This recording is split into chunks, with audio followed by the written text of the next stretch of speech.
someone comes in with like severe experiences of schizophrenia, and they've got parents and family that are completely attuned to what's going on and are treating them like a human being still, listening to them, not thinking of them just as a diagnosis, and they might be connected to a synagogue or church or something like that, that person, I've got real positive feelings is going to do okay. Someone who comes in is completely isolated and their parents are so burnt out from the system, they're no longer kind of seeing them completely as the kid that they once were, that kid I'm going to be worried about. All right, welcome everybody. My name is B. Reeves, Director of Business Development at New Waters Recovery, sitting here with our CEO, Justin McClendon, and our special guest, Ross Ellenhorn. Welcome, Ross. Hey, thank you.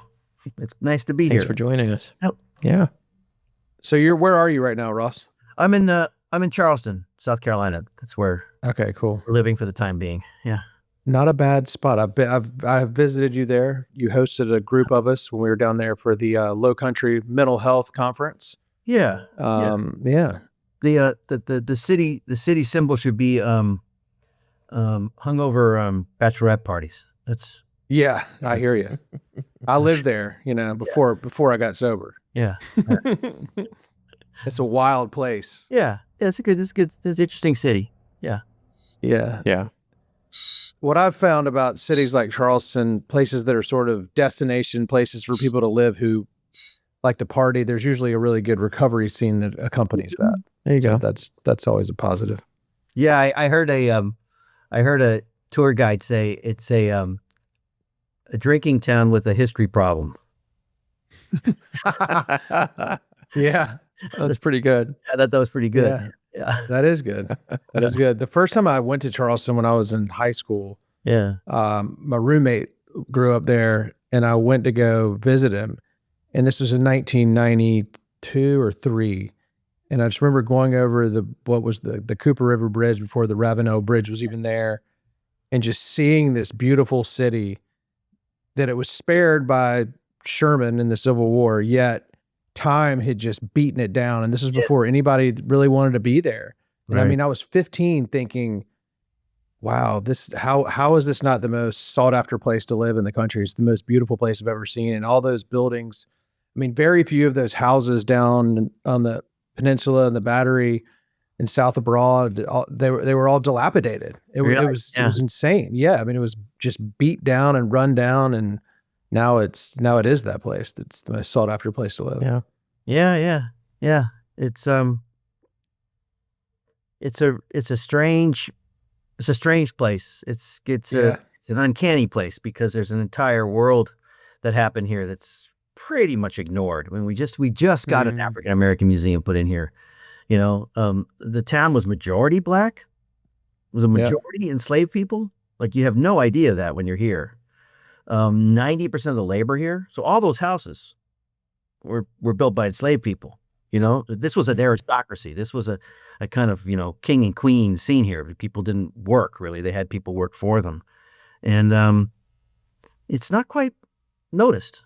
It's just a strange place that way. There's little bits of it, but not like in Germany, where they mark every place in some towns where a Jew was killed. I mean, that's like Germany basically made the decision.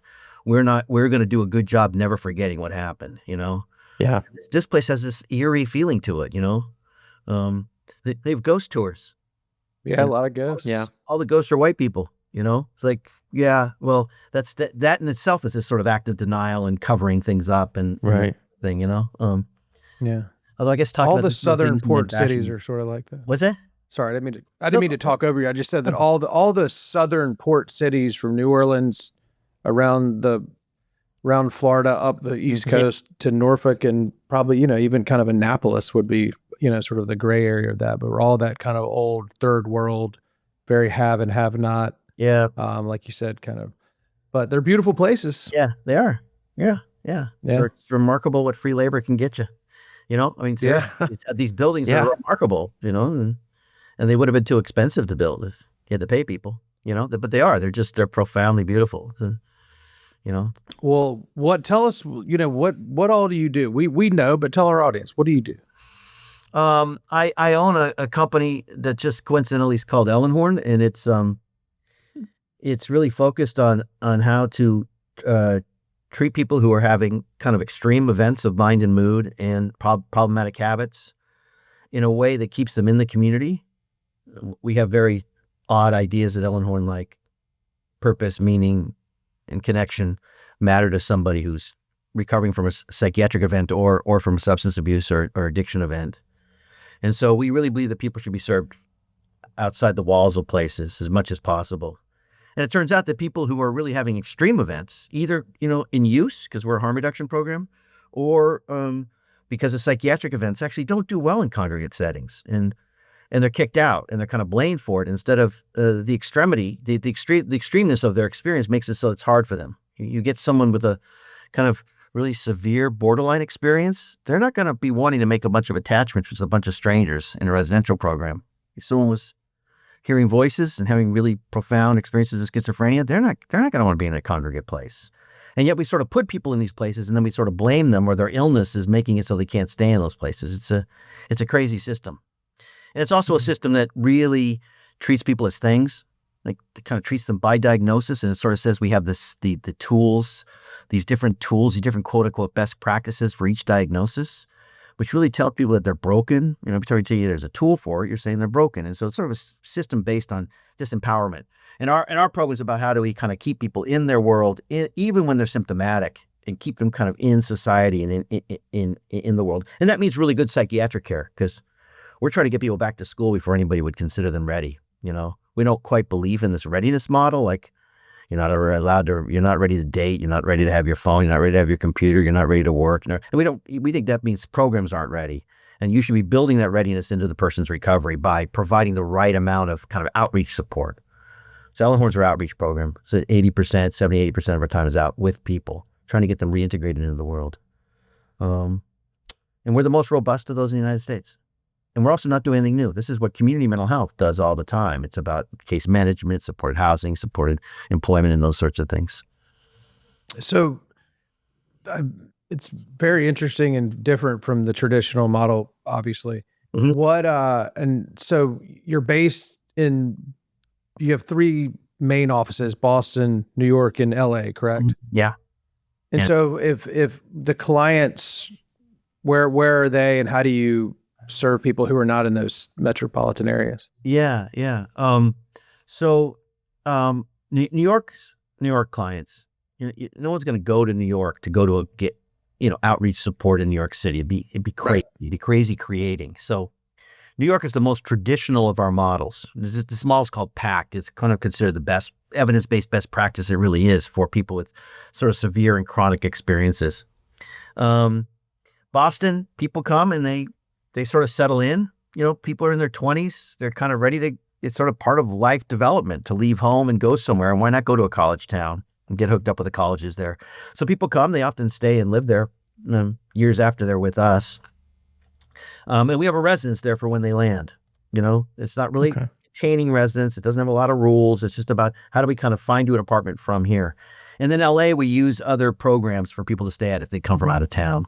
But LA is another place the person might want to go and settle for a while, Mm-hmm. And so when I talk about your community, I'm talking about building a community around you, where we would never bring a yoga instructor into our place. We would say, you're going to get a lot more out of me going with you. Well, not me, I wouldn't want to go, but someone going with you to a yoga class, right? And so it's all about how do we get you to feel like you can be integrated in the world, that you're valuable enough to be integrated in the world, So the idea that feeling value, feel like you have social value, feel like you matter in the world.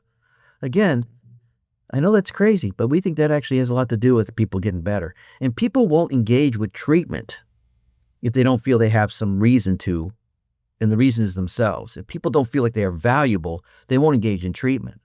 They'll feel like treatment's always harming them. And so the people we work with are really what we call people that have a perturbed relationship with help. Even if they're sitting in front of you and you're doing therapy, they're not taking it in. And our job is to give them enough social resources so they're able to take it in, so they're able to have this ability to take the risk of looking at themselves and looking at their problems. And what I say is that's really our goal. Our goal is to get them to the place where they can actually have a good relationship with help. And I don't really care at that point if that's a psychiatrist or a shaman. What I care about is they're in that place. if you think about that, you guys probably know a bit about that. Isn't most of your work about trying to get a person ready to accept help? Aren't you done once they can accept help? So all of our work within therapies and the recovery movement is about getting people to the place where they can accept help. And yet we're acting like something's wrong with them because they're not accepting help, when that is the issue. The help isn't the issue. The issue is accepting it's the issue. And so why are we thinking about that the whole time and not calling it denial and resistance? Because that's kind of BS. Because what we know from social psychology is that motivation and the willingness to take on care has more to do with, do I have social supports? Do I feel like I'm effective in the world? Do I feel like I'm valuable in my community? And so why don't we work on those things to get the person there? I had an espresso. Yeah. Well, there's just a big difference between wanting or needing and even asking for help, and then, like you said, accepting the help. Yeah. Completely different. Yeah. Yeah. Go ahead. I'm sorry. No, I was going to ask, can you tell us a little bit more in detail about what does that look like? So I'm envisioning hearing you say that there's, a group of, maybe clinicians or case managers that are kind of corralling around that individual and doing this, right? Giving them opportunities to be exposed to in the community, or, to receive help in a place that's a little bit more of a neutral setting. Can you tell us a little bit more kind of what that looks like? Yeah. So, first of all, we're 20 years old. So if you picture what the state of behavioral health care was at that point, for private care, there was nobody taking care of people between the hospital and a clinic. No companion services at that point, barely. There was none of that kind of stuff. There was no sober companions. There was none of that really going on.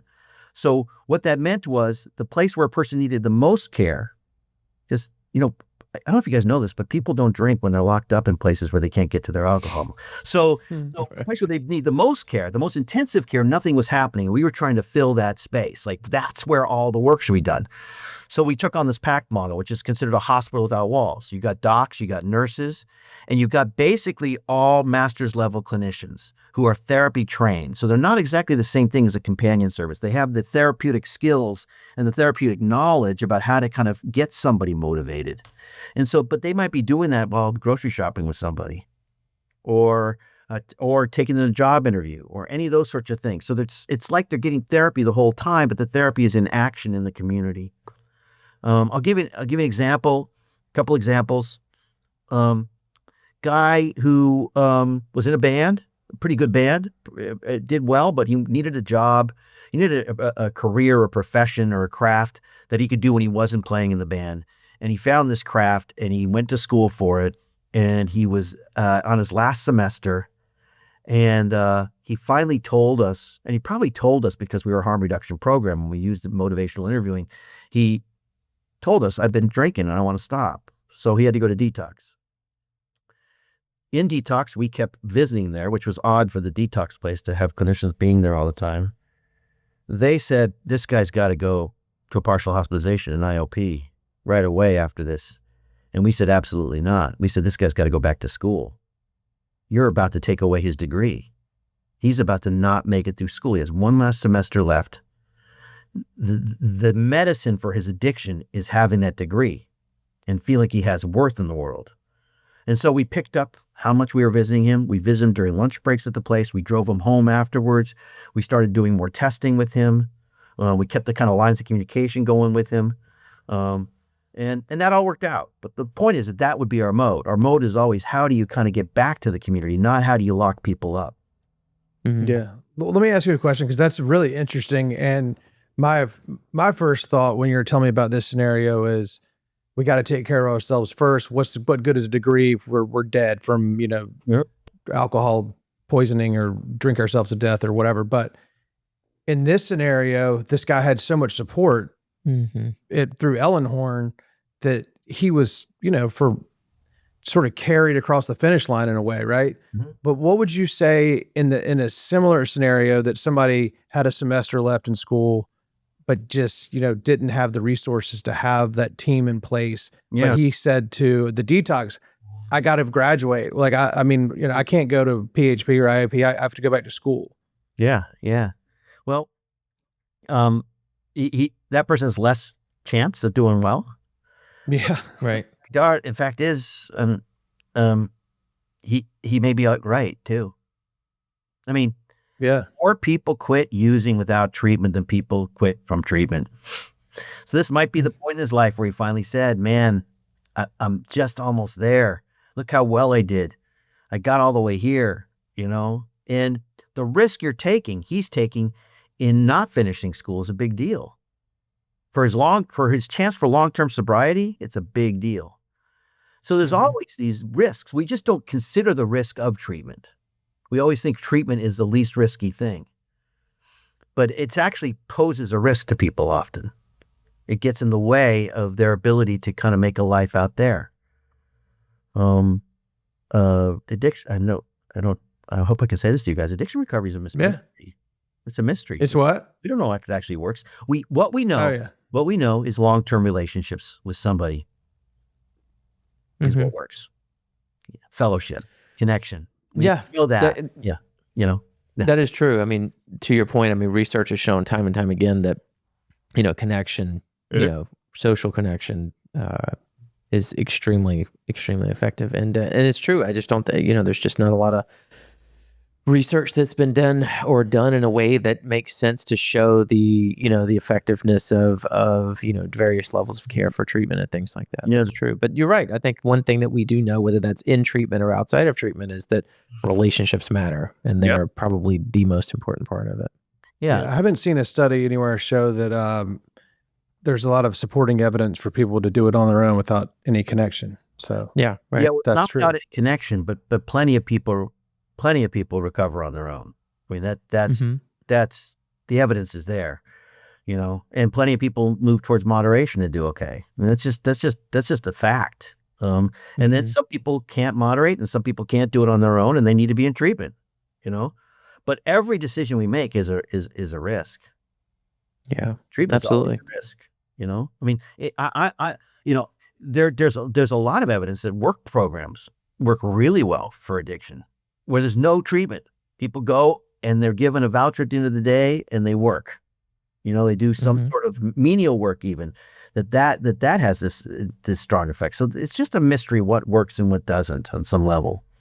What I do know in my area, which is more behavioral, it's more mental health, is that suicide rates go up after hospitalizations. Yeah. So, and that suicide is typically an event in which a person feels like their death is worth more than their life.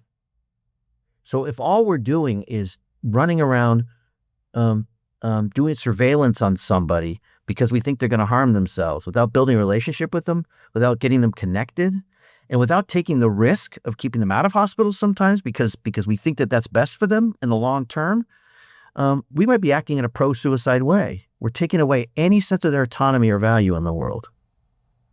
And so all of these things are an interplay. They're difficult. None of them are a perfect decision. Even though our field has a sort of arrogance about it that we know better than our clients what they need, And does that statistic apply to specifically hospitals and psych hospitals, or treatment? Is that encompassing treatment in general? Well, no, it's mostly at psych hospitals. But we also know the extreme danger of detox, right? That people are ODing after detox all the time. So a detox without a lot of thought about what happens afterwards is a dangerous act. It's a really dangerous event. Especially if the person's just returning to the same world that they were in before. It's you're putting them at great risk, And so if detox is not connected to something that makes things different afterwards, not that detox is bad. I'm just saying there's a risk. To these things, there's a risk and there's an opportunity. It's never clear cut, Yeah, that's why not to make this podcast episode about New Waters Recovery, but we sit in a very cool, I would say, position at New Waters Recovery in that, we're not owned by anybody. We don't have any kind of ties or financial ties or business ties to any other treatment centers or levels of care or anything like that. So we just do a really good job at detox and assessment. And we get to sit back and look at each individual client and say, work with the client, work with the family, any other stakeholders involved, and be like, what's the best possible scenario for this person, given their, financial abilities and, life situation and their flexibility around their own scheduling and things like that. And we get to dream up some pretty cool treatment plans for people. So it's a lot of fun. But to your point, we also educate people that sometimes are struggling in the area of motivation, that they would like to just do detox and then go out and continue to live life and be under the idea that they're just simply just not going to use again, and they're going to return to the same situation, not change anything. So, obviously a lot of education and intervention goes into that with the client and with the family, that that's a bad idea, right? Yeah. And that we need to, even if you're not willing to go to treatment, right, in the traditional sense, we need to build some kind of a team around you that involves, social engagement and the proper doctors and therapists and things like that to help give you some support when you get out of here. But unfortunately, sometimes, people think that, right? They think that they can just come in and they can, get detoxed, and, once someone hits the pause button on the substance use, that the problem is fixed. And, I guess I wish it was that easy, but unfortunately it's just not. Yeah. So and we talked to, it's very serious, and it grabs hold of your brain, and it's nice to hear that you're not owned by anybody, that we're a dying breed. And that's true. That VC world has really has some really profoundly negative effects on our care for others. When you begin to, when your vow stops being the Hippocratic Oath and is towards shareholders, it overrides the Hippocratic Oath, which is my client's needs are more important than my own. The Hippocratic Oath begins with that I have to think about their needs above mine. And the minute a place becomes about shareholders or owners that are about money, that becomes the issue. It becomes the thing that you're thinking about. Mm-hmm. And it's the opposite of the Hippocratic Oath. And there's a few of us left, and I'm happy to hear you guys are one of them, Yeah. Mm-hmm. Well, and to your point right before that, just about the danger of leaving detox without a plan, and something that we as an organization, and I do, and we all do on one-to-one and in our personal lives, if it for people who didn't necessarily go to New Waters, but talking to a family whose son or mother or somebody's in treatment, especially just for a short term, if they're only in a detox only, and just to help them understand that your loved one, after a few days, is going to look better, sound better, speak a new language. He's going to be a whole lot better than he was when you dropped him off here 3 days ago, but he's not better. And this can create a false sense of security, not only for the individual, but for the family, especially if they've never been through any of this before. Like, oh my God, he looks so good. Yeah. He's so serious about this. Yeah. And it's very dangerous. And that's why we have a team of 3 people whose sole job it is just to get people to the next place, to either a place or a provider we like, know, and trust. And then in addition to that, we have me, Justin, and a team of people who've all either been to treatment and or worked for other treatment centers, because we understand that just, this is not a quick fix. Mm-hmm. Yeah. Yeah, it's not. Yeah. There's a theory I really, really like in social psychology called threat assessment theory. And it really is one of the fundamental things I think about when I think about what we do at Ellenhorn. And that's that something difficult in front of you is a challenge if you feel like you have the resources to meet that challenge. Mm-hmm. It's a threat when you don't think you have the resources. So you're walking in the cold in your shorts and t-shirt. You're walking in and it gets cold and you're in your shorts and t-shirt. That's a threat. You put on a jacket and some pants. It's a challenge. And if you don't have social support or a sense of being part of the world, or somebody out there who's looking after you in a sense that they're on your side, those are all resources. And if you don't have them, everything looks like a threat, including looking at yourself, including looking at your problems. And so that's why somebody's addiction can actually shift and they stop engaging in it because something's changed around them where they have enough resources to look at the issue, right? But that's a mystery. We don't know when that happens all the time. Yeah. So one person leaving the program has enough of those resources and they're able to look at themselves and they're able to keep going. Another person starts using again because they don't have those resources, right? Because everything, I'm not going to try. I don't want to look at myself. It's too threatening. I don't want to think about this. It's too threatening. And so for me, that's what's happening. That's the mystery of these changes. And I've had it before where, I want to diet. And then one day I'm all of a sudden dieting. Something shifted in my environment that got me to that point where I'm doing it, And it's that kind of subtle stuff that's always going on. And we none of us can see it exactly, but we can try to get people reintegrated in the world, trying to The get flip side of that is somebody with all the resources in the world still continues to go down the destructive path. Yeah. But typically when you're talking about financial resources, it doesn't mean these other ones, Sure. I know in my work, someone comes in with like severe experiences of schizophrenia and they've got parents and family that are completely attuned to what's going on and are treating them like a human being still, listening to them, not thinking of them just as a diagnosis. And they might be connected to a synagogue or church or something like that. That person, I've got real positive feelings is going to do okay. Someone who comes in is completely isolated and their parents are so burnt out from the system, they're no longer kind of seeing them completely as the kid that they once were. That kid I'm going to be worried about. Yeah. And you guys seen it. You've seen people come in with a good amount of support around them, and it just brings up the sense there's hope for this person because that's all there. Yeah. Well, that's a great point that, I mean, and the resources don't have to be financial, but just that still treating them like a human, even if what they're saying is not always making sense, to just still kind of treat them with the dignity they deserve. And hopefully, that will eventually lead to a turning point. Yeah. What will you tell us a little bit about the books you've written? Sure. Most recently, yeah. So the second book was called How We Change, and that book was about really trying to understand the kind of self-loving reasons why we stay the same. And so it's sort of like this.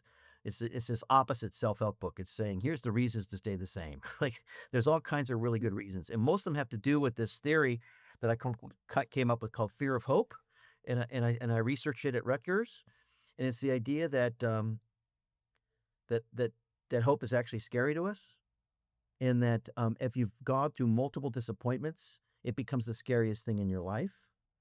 And so people with fear of hope begin to want to stay the same because every time they try, they're raising their expectations or other people's expectations, and they're terrified of failing again because they're terrified of this feeling of helplessness that comes on when you fail, like you can't get your needs met. And what we found out in that research, which is really interesting, is that people who have the worst issues with fear of hope are people who rate high on hope scales. So somebody you might see as like, this person's hopeless, actually has a lot of hope. They're just terrified of it. And here comes us clinicians asking them to hope, and we're like the worst people in their lives because we're talking about them changing and all those sorts of things. And when they're terrified of that next step of raising expectations and stuff like that. So that's the 10 Reasons Not to Change, and that's that book. Okay.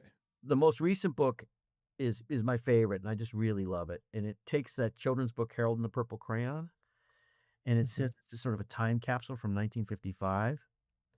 And it's about something we've completely lost hold of. Believe it or not, people were once worried about conformity. They used to say conformity is the worst thing that could happen to us. This is before Banana Republic Gap. This is before anything that told you like these clothes are the clothes you're going to wear, right? And this was in the 1950s where people were, there was a lot of conformity going on, but there was also all this interesting stuff where people were talking about what Martin Luther King called the sacredness of human personality, your uniqueness. And by the way, 1955, King gave his first big speech regarding the Montgomery bus boycott. All kinds of other interesting stuff was going on, including Harold and the Purple Crayon. So I used that book to talk about what I call sacred originality, how to be in a state of play as much as possible. It's probably our only hope in a world in which we've lost traditions and kind of a sense of a continuous culture to hold us together. So it's a book that sort of celebrates the capacity to be improvisational, which, by the way, is what psychotherapy is and what therapy is. It's an improvisational art form. And no matter what these places that talk about best practices are trying to do to ruin that, that's what it is. It's 50 minutes, you walked in this room, and it's improv where one of the improv people is focused on the other person, isn't trying to get gratified by that person, and the other person is dealing with some sort of insecurity and suffering. And so that's that book. Yeah. And I love that book. That book I feel does a good job, you know. I love it. We just had a guest on who is a improv comic and also a person in long-term recovery and a recovery coach and an interventionist. And we were just talking about how laughter is the best medicine. And so many of us wouldn't have engaged in recovery if we couldn't laugh at ourselves and see other people laughing at themselves. And it's just so important. Yeah. So there's a psychiatrist by the name of Jeff Katzman that does a lot of stuff on this too. And Jeff and I are talking about improvisation less as the sort of entertaining improvisation, although that's great, and doing improv theater is great, and it's part of this. But play is serious business. Being in a state of play is when you feel alive and when you recognize the aliveness in other people. And so it's a really important thing. And we have these ancestors that were teaching us about it, but nobody's listening. Bootsy Collins is one of them. John Coltrane's one of them. The transcendentalists from Concord, Massachusetts in the early 1800s were talking about it. There's an entire American story that's about how to kind of create an interesting. The Ramones were part of that. I mean, and Lou Reed was part of that. There's a whole story about how to invent a life that's unique and creative. And this is what these people were teaching us. And I think that really is the lesson of how to create a sense of a meaningful life in this world. You can do that, or if you want a really quick way to feel like life has meaning, it makes you feel like you're safe in a world of uncertainty, the best thing to do is find a leader who will tell you that they can make the world homogeneic, will tell you that diversity is bad, that everything can be the same, that we can all be the same, that outsiders are bad. And then you follow that person. And that person gives you a sense of community through that. And that's called authoritarianism. And so that's the other danger that Harold the Purple Crayon actually kind of addresses and what they were worried about in the 1950s. And that's something we need to worry about now, but it was really concerning to them back then. It's interesting. Yeah. Well, I think that's a great place to leave it. Yeah. Ross, can you tell us how can people find you and how can people find some of your books that you've written? What do you want, my home address? Is that what you? Well, that if you're willing to give it out. And your social security number. Your social security number. The last two books are HarperCollins, but you can get on Amazon or whatever, but HarperCollins site or whatever. And then Ellenhorn is ellenhorn.com. And then I have another company called Cardea, which people might want to look up. It's mostly ketamine, but it does have some. It does delve into the psychedelic world in a way that I think is pretty good and pretty important. And it's not part of this kind of bullshit scene that's going on where they're telling everybody it's a cure for everything. So those, but mainly my work is Ellenhorn. The other things are sort of a side gig, you know. Awesome. Very cool. Thank you so much. Yeah, thank you, Russ. Very interesting. Yeah. If you liked what you heard today or just want to know more, give us a call on 919-670-8119 or visit us at newwatersrecovery.com. Thank you.